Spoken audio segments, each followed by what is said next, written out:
नमस्कार दोस्तों, मैं प्रीति श्रीवास्तव आप सभी का आज के इस वीडियो में स्वागत करती हूं। और आज के इस वीडियो का हमारा टॉपिक है आरएसएस यानी कि राष्ट्रीय स्वयंसेवक संघ। क्या है ये राष्ट्रीय स्वयंसेवक संघ? इसके प्रति लोगों के क्या विचार है, क्या मिथ्स है, इसका इतिहास क्या रहा है और ये कितना उपयोगी है, तो इन सब विषयों को आगे चल करके हम कवर करेंगे आज के इस वीडियो में। हमारे साथ मिस्टर विकास श्रीवास्तव सर हैं, इस तरीके से काम कर रहे हैं, तो हम इनसे जानेंगे आरएसएस क्या है और इसके सारे सिस्टम में ये पूरा सिस्टम कैसे काम करता है। तो चलिए इस वीडियो को आगे बढ़ाते हैं, हमारे साथ बने रहिए।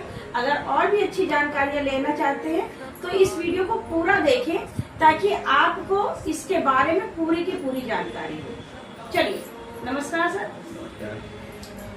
सबसे पहले सर मेरा सवाल आपसे है कि ये आरएसएस है क्या? बहुत अच्छा सवाल किया है आपने। आरएसएस, जैसा कि आपने अभी बोला, राष्ट्रीय स्वयंसेवक संघ, ये स्वयंसेवक से जैसे पता चलता है वॉलंटियर्स का एक समूह है जो देश हित के लिए काम करते हैं। बिल्कुल।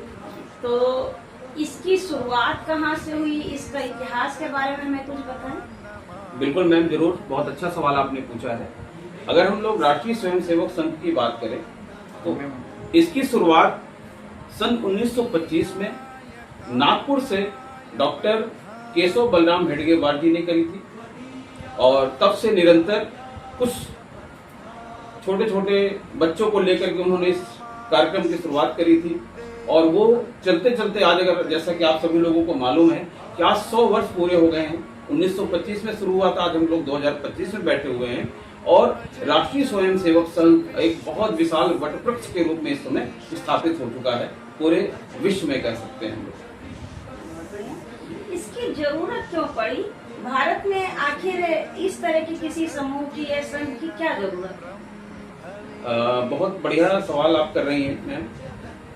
राष्ट्रीय स्वयंसेवक संघ की जरूरत क्यों पड़ी?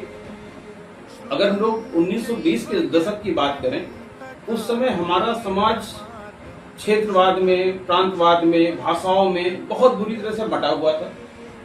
ब्रिटिश जैसा कि उनका एक एजेंडा रहता था, फूट डालो और राज करो वाला, तो इस तरह से वो फूट डालते थे और राज करते थे। और हमारे समाज में अगर हम लोग बात करें तो चरित्र की बहुत कमी थी। थोड़ी थोड़ी चीजों में लोग टूट जाया करते थे, थोड़े से लालच में आ जाया करते थे।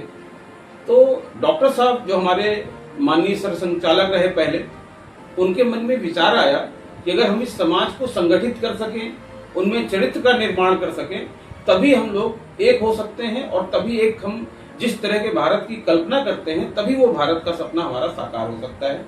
इन बातों को ध्यान में रखते हुए उन्होंने राष्ट्रीय स्वयंसेवक संघ की उस समय स्थापना की। सर एक सवाल और है, क्या धर्म से रिलेटेड या जाति से रिलेटेड या आर्थिक स्थितियों के उतार चढ़ाव से रिलेटेड किसी भी तरह की चीजों से ये प्रभावित है या ये सबके लिए खुला हुआ है? मैम, ये राष्ट्रीय स्वयंसेवक संघ पूरी तरह से एक भारतीय संगठन है और यहाँ पर जाति धर्म का कोई लेना देना नहीं है। यहाँ पर आपके पास में कितने पैसे हैं, आप अमीर हैं, गरीब हैं, इससे भी कोई लेना देना नहीं है। जो लोग भी देश हित में काम करना चाहते हैं, किसी भी जाति धर्म के हों, किसी भी आर्थिक परिवेश से आते हों, वो सभी लोग यहाँ पर आते हैं और आ करके अपना योगदान करते हैं देश हित में। ये विशेष तौर से हिंदुओं के लिए इस संघ को माना जा सकता है?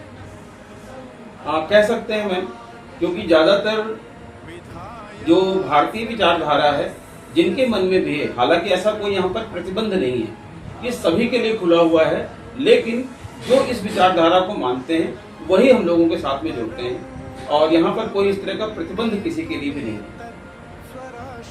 बहुत अच्छी बात है। अगर कोई ऐसी संस्था या कोई ऐसा समूह काम कर रहा है जो सिर्फ और सिर्फ देश को सोच करके काम कर रहा है और वहाँ पे कोई पाबंदी नहीं है कि आप किस कास्ट के हैं या आप किस तरह की आर्थिक सिचुएशन से हैं, बहुत हाई है या लो हैं, तो अगर ऐसा कोई संघ या समूह चल रहा है तो आई थिंक कि ये देश के लिए बहुत ही ज्यादा फायदेमंद होने वाला है।